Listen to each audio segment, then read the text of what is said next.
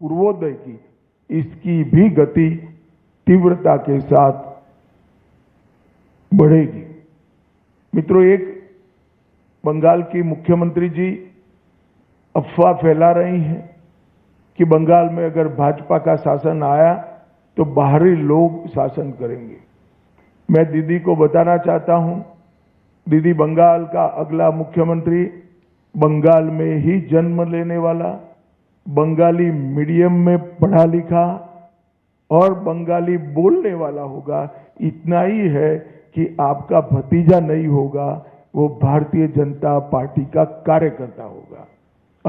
अगली सरकार बंगाल के ही भारतीय जनता पार्टी के कार्यकर्ता ने बनानी है।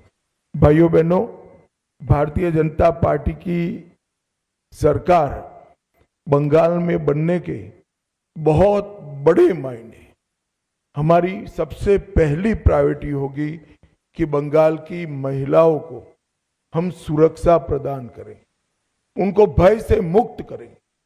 जिस राज्य की महिला मुख्यमंत्री ये कहती हो कि 7 बजे के बाद महिलाओं को घर से निकलने की जरूरत क्या है, मैं मानता हूं उनको शासन करने का कोई अधिकार नहीं।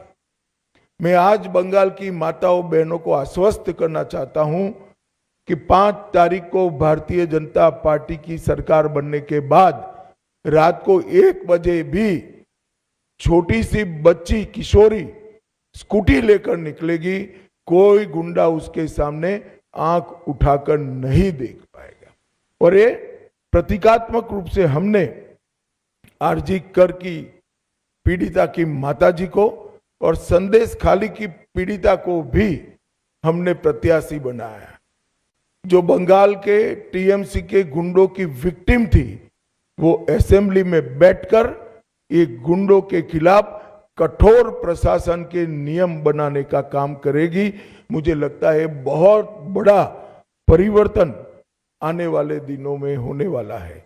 और दीदी को महिला आरक्षण का विरोध करने का जवाब भी इस चुनाव में बंगाल की मातृशक्ति देगी, इसका मुझे पूरा विश्वास है।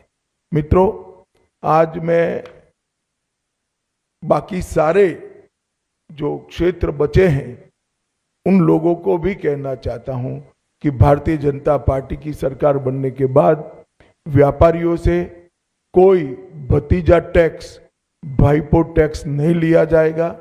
सिंडिकेट को हम समाप्त कर देंगे। जो प्रशासन का राजनीतिकरण हुआ है और राजनीति का क्रिमिनलाइजेशन हुआ है, वो एक प्रकार से नासूर बना हुआ है, उसको भी हम बंगाल की जनता को ये नासूर से मुक्त कराएंगे। बंगाल के अंदर आधुनिक खेती के लिए कोई संगठित प्रयास विगत 50 साल से नहीं हुआ है। मां गंगा की कृपा जो कांप को ढोकर लाती है और पानी की उपलब्धता है, इसी के आधार पर यहाँ का किसान खेती करता है। आने वाले दिनों में हमने तय किया है कि किसान की खुशहाली के लिए यहाँ के सारे परंपरागत क्रॉप है, इसके बड़े रिसर्च सेंटर हम यहाँ पर बनाएंगे, चाहे आलू हो, चाहे धान हो, चाहे बंगाल की मालदा की मसूर आम हो, पान हो, इस सभी के लिए इसकी खेती को वैज्ञानिक तरीके से हम आगे बढ़ाएंगे। और एक भ्रष्टाचार प्रस्तापित इंस्टीट्यूशनलाइज करने का काम ममता बनर्जी ने किया है। 32 से ज्यादा घोटालों के माध्यम से 10,000 करोड़ से ज्यादा रुपयों का भ्रष्टाचार बंगाल में हुआ है। 10,000 करोड़ के रुपए। हमारी सरकार भ्रष्टाचार मुक्त पारदर्शी शासन तो देगी ही देगी, मगर जिन्होंने भ्रष्टाचार किया है इनके खिलाफ एक श्वेत व्हाइट पेपर जारी कर सारे भ्रष्टाचार के आरोपों की सुप्रीम कोर्ट के रिटायर्ड जज से जांच कराकर। और इधर लेबनान में इजराइल ने भयानक हमलों से हिजबुल्लाह के कई सैन्य अड्डों को बर्बाद करने का दावा किया। इजराइल की सेना ईरान के मिसाइलों पर मिले नए अलर्ट से भड़क गई है। इजराइल के लिए सबसे खतरनाक खबर सेना के अंदर से आई है। इजराइल के सरकारी चैनल कान की रिपोर्ट है कि इजरायली एयरफोर्स के 2 टेक्नीशियन ईरान के लिए जासूसी कर रहे थे। दोनों को गिरफ्तार कर लिया गया है। उन पर आरोप है कि जंगी जेट F-15 की जानकारी ईरान को लीक की गई है और ये दोनों इजराइल के तेल नौफ एयर बेस पर तैनात थे, जहां से लीक की गई उनकी जानकारी की मदद से ही ईरान ने ट्रंप के जंगी जेट को मार गिराया। ईरान ने 3 अप्रैल को अमेरिका के जंगी जेट F-15 को मार गिराया था। तो क्या ईरान ने जासूसों से मिली जानकारी की मदद से ही अमेरिका के F-15 को इंटरसेप्ट किया? क्योंकि पता चला है कि ईरान ने जिन एजेंट्स का इस्तेमाल किया उनसे इजराइल के पूर्व आर्मी चीफ हर्जी हलेवी और सुरक्षा मंत्री बेन ग्विर की भी जानकारी मांगी थी। इजराइल की सेना में ईरान के लिए जासूसी के शक में अभी 8 और सैनिकों पर तलवार लटक रही है। ईरान ने इजराइल के स्टाइल में ही बदला लेना शुरू कर दिया है, क्योंकि लंबी लड़ाई का माहौल बन गया है। इधर इजराइल अपनी लकीर लंबी करता जा रहा है। लेबनान में इजराइल हमले रोकने के लिए तैयार नहीं हो रहा है। दक्षिणी लेबनान में येलो लाइन खींचकर इजराइल ने इलाके को खाली करने के ऑर्डर दे दिए हैं। वहीं लेबनान के कफर शहर में 14 हिजबुल्लाह लड़ाकों के जनाजे में जनसैलाब उमड़ आया। मारे गए लड़ाकों के ताबूतों पर हिजबुल्लाह के पीले और हरे रंग के झंडे लिपटे थे। इस मातम में महिलाओं की आंखों में आंसू थे, जुबान पर इजराइल की बर्बादी की कस्में थी। हिजबुल्लाह ने ऐलान किया है कि इजराइल को लेबनान की 1 इंच जमीन के लिए सबसे भयानक जंग लड़नी होगी।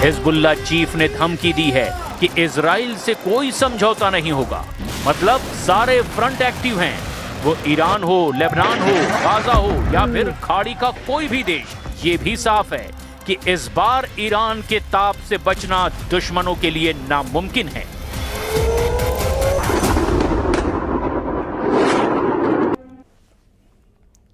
और आखिर ऐसी क्या वजह है कि अमेरिका ईरान की मांग के बिना ही सीज फायर को लागू कर चुका है? वॉर एक्सपर्ट्स का साफ कहना है कि अगर अमेरिका ईरान पर इस वक्त हमला करता है तो अमेरिका को बहुत भारी पड़ सकता है, क्योंकि ईरान के पास अभी भी 70% मिसाइलों का जखीरा बचा हुआ है।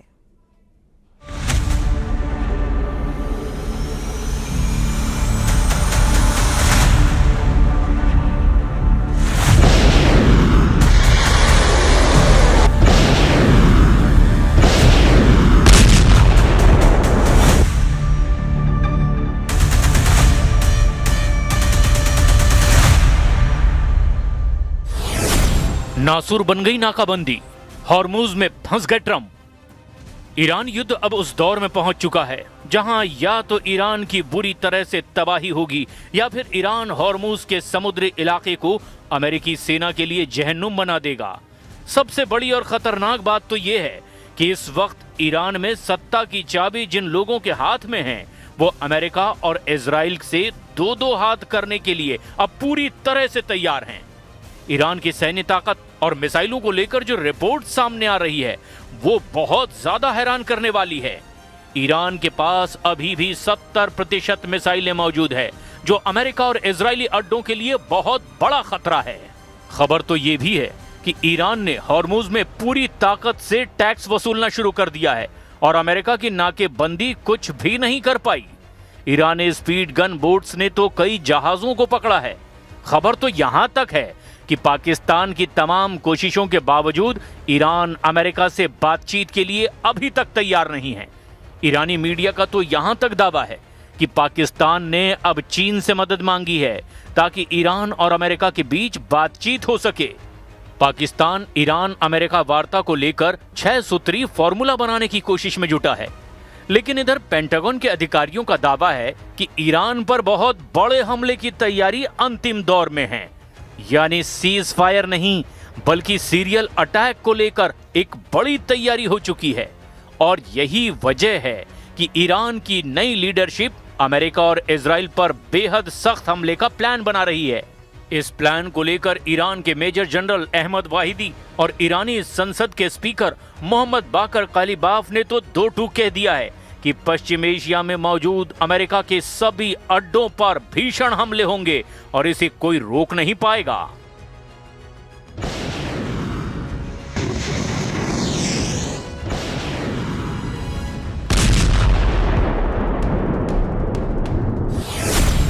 वहीदी और कालिबाफ का टारगेट 60 अड्डे।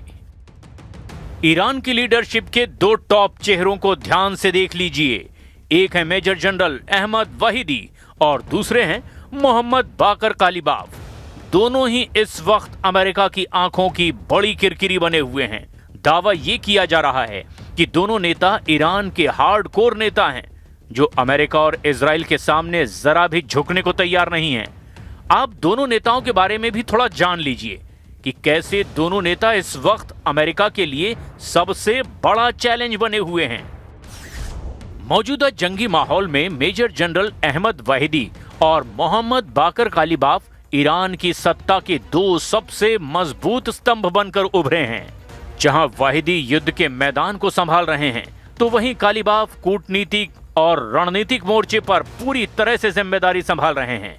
मेजर जनरल अहमद वाहिदी को द शैडो कमांडर कहा जाता है, जबकि मोहम्मद बाकर कालिबाफ को द स्ट्रेटेजिक पायलट कहा जाता है। Major general Ahmad Vahidi Quds force के पहले कमांडर थे। इन्होंने ही ईरान के उस प्रॉक्सी नेटवर्क हिजबुल्लाह हमास की नींव रखी जो आज इजराइल के लिए सबसे बड़ा सिरदर्द है। कालिबाफ पूर्व एयरफोर्स कमांडर हैं और तेहरान के मेयर और पूर्व चीफ रह चुके हैं। उनके पास सैन्य और प्रशासनिक दोनों अनुभव है। कालिबाफ खुद एयरबस उड़ाने वाले पायलट रहे हैं, जो उनकी सटीक और कैलकुलेटेड सोच को दर्शाता है।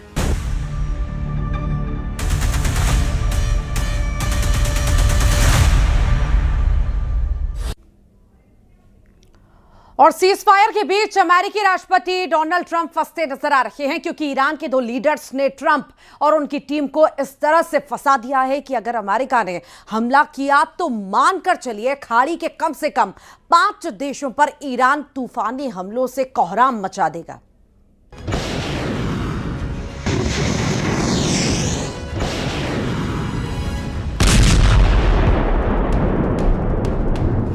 अभी तक की सूचना के मुताबिक इस्लामाबाद में अमेरिकी उपराष्ट्रपति जेडी वेंस के साथ युद्ध विराम की गुप्त वार्ताओं में ईरानी प्रतिनिधि मंडल का नेतृत्व कालीबाफ ही कर रहे हैं। कहा जाता है कि कालीबाफ युद्ध की रणनीति और कूटनीति का गजब का संतुलन बिठाते हैं और वो युद्ध के मैदान में वाहिदी को पूरी छूट देते हैं ताकि मेज पर अमेरिका से बेहतर सौदेबाजी की जा सके। इधर वहीदी को सुप्रीम लीडर अली खामनेई की मौत के बाद इस वक्त ईरान के अघोषित सैन्य शासक की तरह काम करने का मौका मिला है। वहीदी को अदृश्य जनरल कहा जाता है क्योंकि ये सार्वजनिक चकाचौंध से दूर रहकर गुप्त ऑपरेशंस चलाने में माहिर हैं। कालीबाफ अमेरिका को भरोसे के काबिल नहीं मानते, लेकिन वाहिदी इसके विपरीत हैं। वो आर्थिक लाभ के लिए रणनीतिक समझौते करने के पक्ष में रहे हैं। वाहिदी जरूरत से ज्यादा कट्टर ईरानी शासक हैं जो हर हाल में अमेरिका से जंग में आर पार करना चाहते हैं।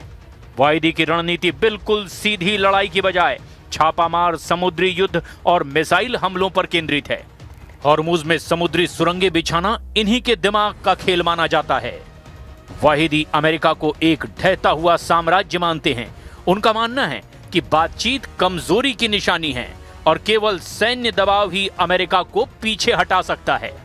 वाहिदी ने हाल ही में अमेरिका के साथ किसी भी तरह की बातचीत को सिरे से खारिज कर दिया था, जब तक कि नौसैनिक नाकाबंदी पूरी तरह से अमेरिका खत्म न कर दे।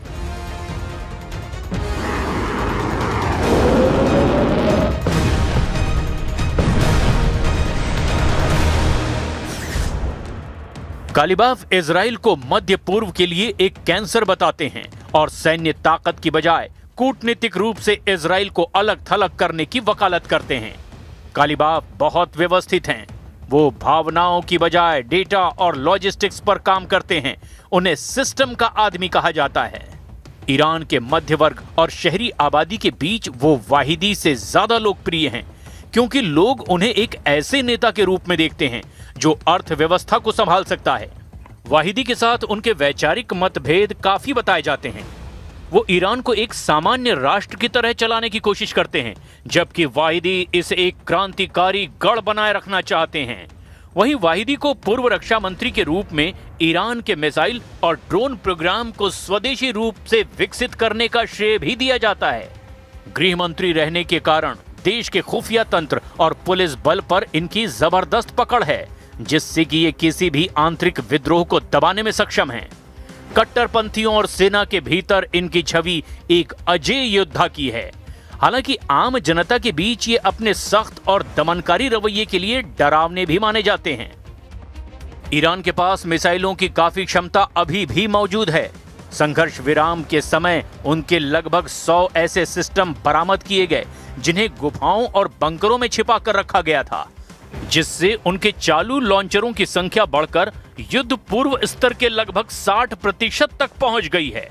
रूस के पूर्व राष्ट्रपति और देश की सुरक्षा परिषद के उपाध्यक्ष दिमित्री मेदवेदेव ने पिछले हफ्ते ही सोशल मीडिया पर लिखा, ये साफ नहीं है कि वॉशिंगटन और तेहरान के बीच का संघर्ष विराम किस तरह आगे बढ़ेगा, लेकिन एक बात तय है, ईरान ने अपने परमाणु हथियारों का परीक्षण कर लिया है।